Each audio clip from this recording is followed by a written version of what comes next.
राम राम दोस्तों। आप सभी का स्वागत है आपके अपने YouTube चैनल हिंदुस्तान न्यूज़ पे। तो दोस्तों बात करते हैं आज फिर नीट यूजी एग्ज़ाम की, जिसमें गड़बड़ी को लेके एजुकेशन मिनिस्टर की शिकायत पर रविवार 23 जून को सीबीआई ने पहली एफआईआर दर्ज की है। मिनिस्ट्री से मिले कुछ रेफरेंस के आधार पर अनजान लोगों के खिलाफ आईपीसी की धारा 120 बी और 420 समेत कई धाराओं में एफआईआर दर्ज की गई है। जांच के लिए सीबीआई ने 2 स्पेशल टीम बनाई है जो पटना और गोध्रा जाएंगी। केंद्र सरकार ने 22 जून की रात जांच की जिम्मेदारी सीबीआई को सौंपी थी।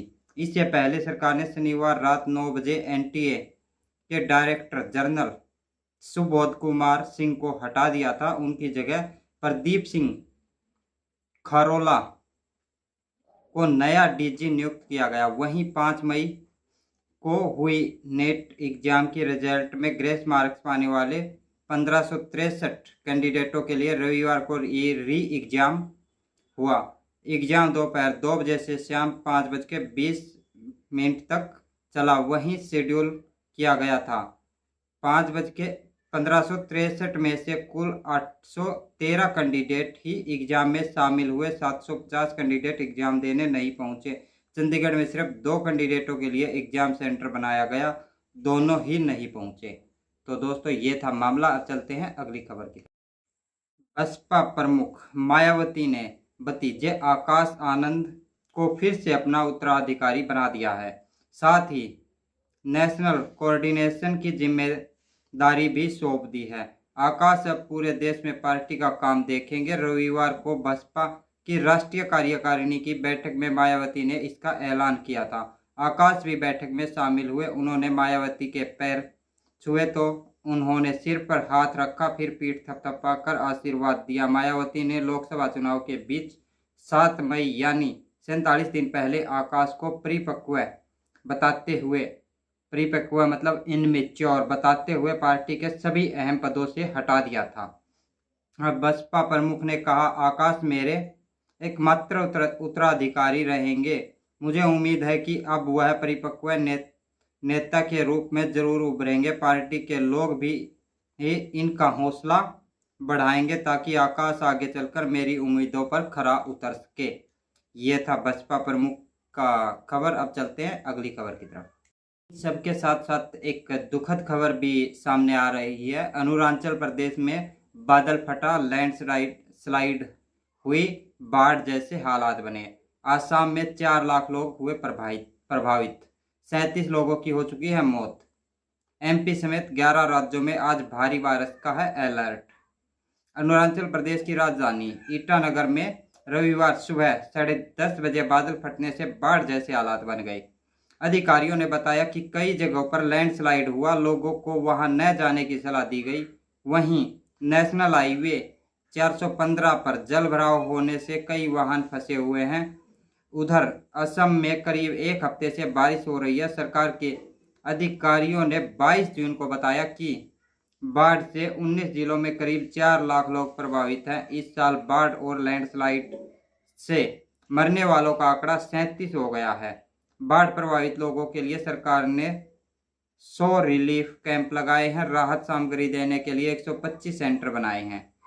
तो ये था असम से एक दुखद खबर जो आप लोगों को बताई। अब चलते हैं अगली खबर की। दोस्तों इन सब खबरों के बीच में एक खुशी की खबर भी आ रही है। पेट्रोल और डीजल को जीएसटी के दायरे में आए लाने की बातें चल रही हैं। अगर पेट्रोल और डीजल जीएसटी के दायरे में आते हैं तो 20 रुपये दाम कम हो जाएंगे। पेट्रोल डीजल 75 रुपये प्रति लीटर मिलेंगे। अभी हर लीटर पर 35 रुपये तक सरकारें कमा रही हैं।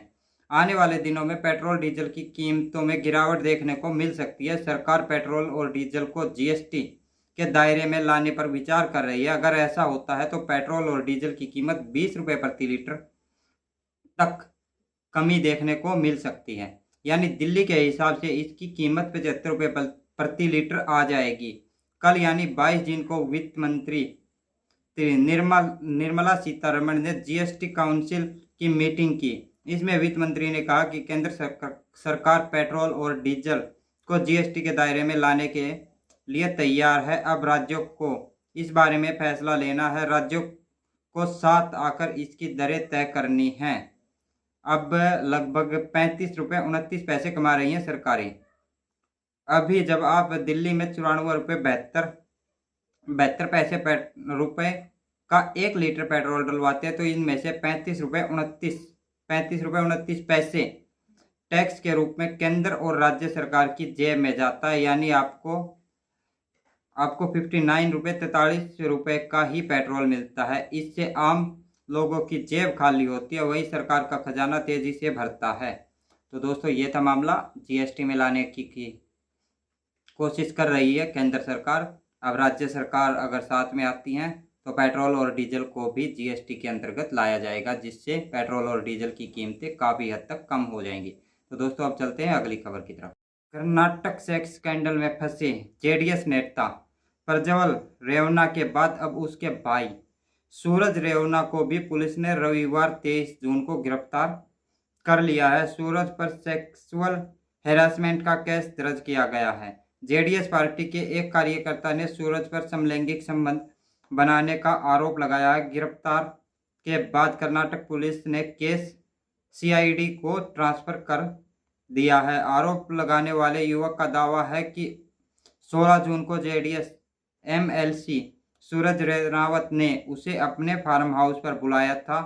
यहाँ सूरज ने उसे जबरदस्ती चूमा, उसके होठ और गालों को दांतों से काटा।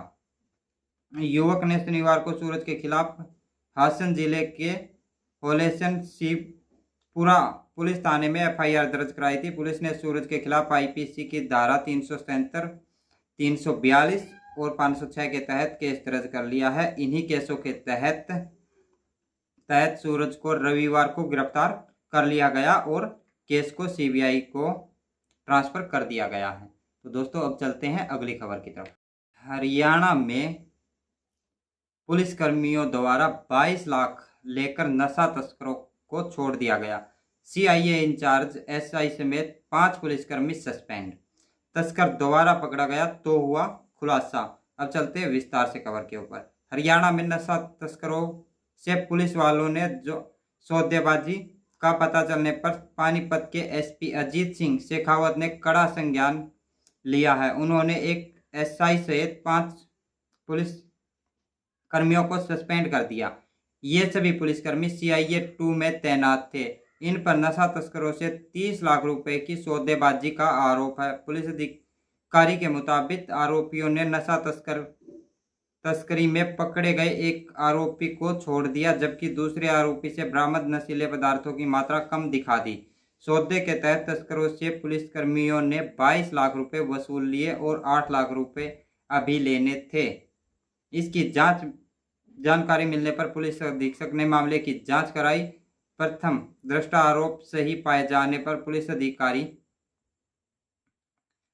ने तत्कालीन सीआईए 2 थाना प्रभारी सौरभ हवलदार और इसके साथ 4 अन्य को सस्पेंड कर दिया। तो दोस्तों अब चलते हैं अगली खबर की। हरियाणा और पंजाब के शंभू बॉर्डर पर रविवार को तनावपूर्ण हालात बन गए।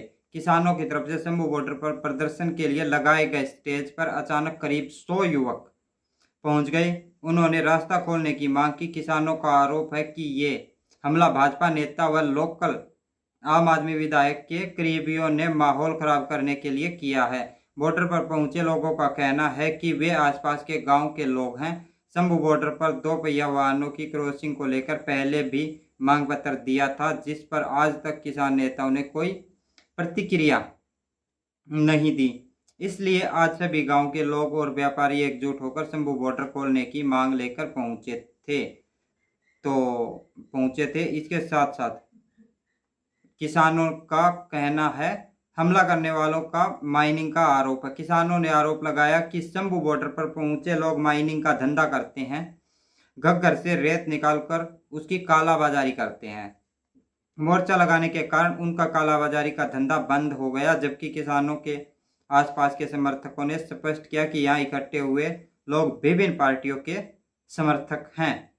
तो दोस्तों अब चलते हैं अगली खबर की तरफ। तो दोस्तों, प्रधानमंत्री नरेंद्र मोदी अगले महीने कजाकिस्तान में होने वाले शंघाई सहयोग संगठन के शिखर सम्मेलन में भाग नहीं लेंगे। मीडिया रिपोर्ट में सूत्रों के हवाले से दावा किया जा रहा है कि उनकी जगह विदेश मंत्री एस जयशंकर शामिल होने की उम्मीद है। सूत्रों के मुताबिक मोदी जी ने 3-4 जुलाई को होने वाले शिखर सम्मेलन के लिए अस्ताना नहीं जाने का फैसला किया है। हालांकि उन्होंने पहले ये कन्फर्म किया था कि वो एससीओ सिक्योरिटी समिट के लिए कजाकिस्तान जाएंगे। इसके चलते उनकी एडवांस सिक्योरिटी टीम ने अस्ताना जाकर वहां सुरक्षा का जायजा भी लिया था। दरअसल एससीओ समिट एशिया में शांति और सभी देशों के बीच सहयोग बनाए रखने के लिए एक बनाया गया संगठन है, जिसमें पाकिस्तान, चीन, रूस भी इसके मेंबर हैं। अब 2 साल बाद पुतिन से मिलने का था मौका। 2022 में शुरू हुई रूस यूक्रेन जंग ने भारत और रूस के बीच बातचीत को काफ़ी मुश्किल बना दिया है। प्रधानमंत्री नरेंद्र मोदी 2 साल से रूस के राष्ट्रपति व्लादिमीर पुतिन से नहीं मिल पाए। दोनों नेताओं की आखिरी मुलाकात 2022 में उज्बेकिस्तान में हुए एससीओ समिट में ही हुई थी। उसके बाद अब फिर राष्ट्रपति पुतिन से मिलने का प्रधानमंत्री नरेंद्र मोदी के पास अच्छा मौका था। तो दोस्तों, ये थी खबर। आप लोगों को कैसी लगी? अगर अच्छी लगी हो तो वीडियो को लाइक करो, शेयर करो, चैनल को सब्सक्राइब करो। मिलते हैं नेक्स्ट वीडियो में, तब तक के लिए जय हिंद, वंदे मातरम, भारत माता की जय। जय श्री राम, हर हर महादेव।